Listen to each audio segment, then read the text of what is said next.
Hi, I'm Marge Kinney, and today we're going to learn how to paint a sky. I'd like to show you a couple of the skies that I enjoyed painting. One is up by Grover Beach, and this is in Central California. I really enjoy walking among the dunes, and when they particularly aim towards the ocean and their final resting place is at the ocean. The second one is Sound of the Pacific Shore, and again that's in the Central California area. However, it's up by Monterey, where there are beautiful rocks and beautiful sunsets and absolutely beautiful, beautiful shoreline. And again, those are in California. So we're going to start today by making a sky. Here we go. I'm going to be using a filbert, and there are a lot of brushes that you can use to make a sky. Some people prefer this round brush where you can kind of swirl the sky, and I'm going to be using mostly my filberts. So here we go. If you notice, I have the canvas undertoned in gray, and I'll start out by putting a little bit of white up on the sky area, and I'm going to be using cerulean. Now, I do not use turpentine. In fact, I don't use any medium like that to clean my brushes or whatever. I'm called a dirty brush painter. To clean my brush, I use a very, very soft towel. When you feel these hand towels, you'd be surprised how some are very soft, like cloth, and others are rather stiff, and I really like the soft ones. Alright, now usually when you do a sky, in one corner it's dark. If you look across the skyline, you have the advantage, particularly when you're painting plein air, of seeing from one end of the horizon to the other. And you'll notice that the sky is never the same. And the other thing is that if you look straight up, because that sky is closer to you than the sky far away, it's usually much bluer. So as it gets towards the horizon, it actually becomes more aqua. So I'm just going to put in some white here.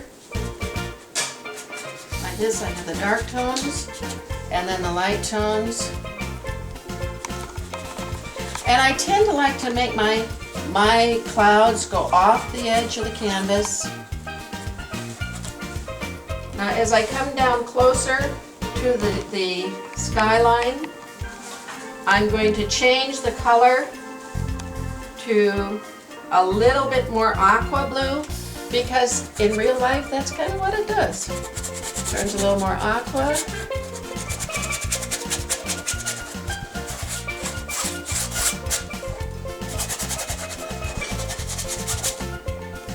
And some more white.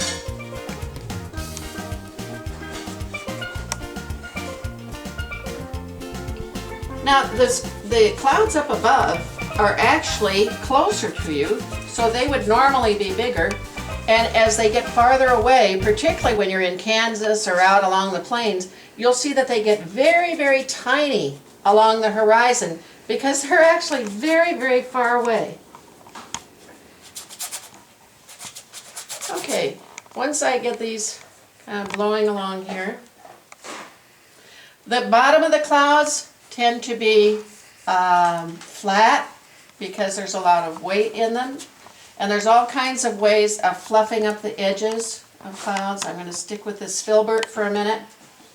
Now I'm going to wipe off my brush just a little bit and add, and I have a little bit of liquid here, which is a liquid medium type of preparation that makes my brush move just a little bit smoother. So I can come along and I'm going to add a little purple to the bottom of the clouds, because what happens is as a cloud gets heavy, it weighs a little bit more. So it gets a little bit deeper. Now I'm going to go to rose.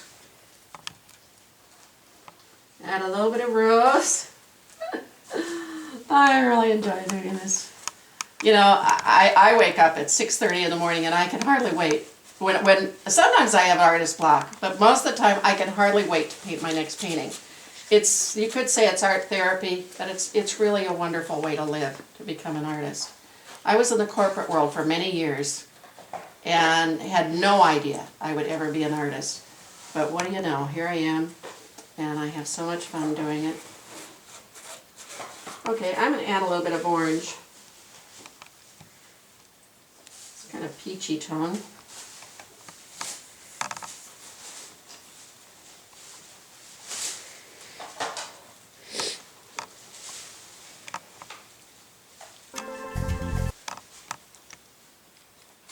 Notice that I keep switching my brush style of how I'm holding the brush. At this point I'm holding it like this, and sometimes you'll see me hold it like this. You can switch back and forth depending on what you're trying to do.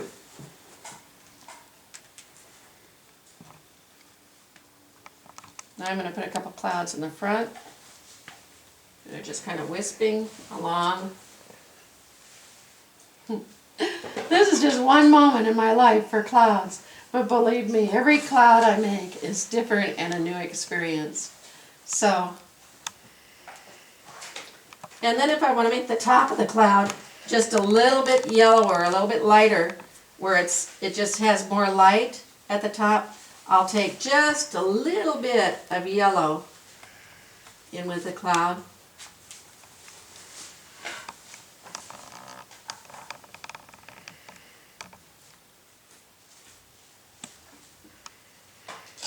And again, I like to make these little tails on the clouds so they kind of go into each other.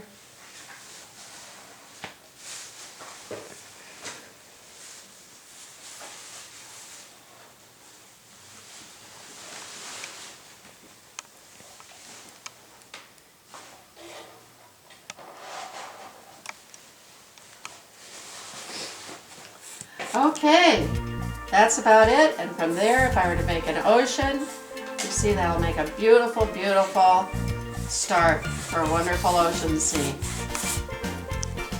Oh, it's so much fun. Anyway, that's the end of the sky for today, and thank you very much for joining me. Come again soon. Bye-bye.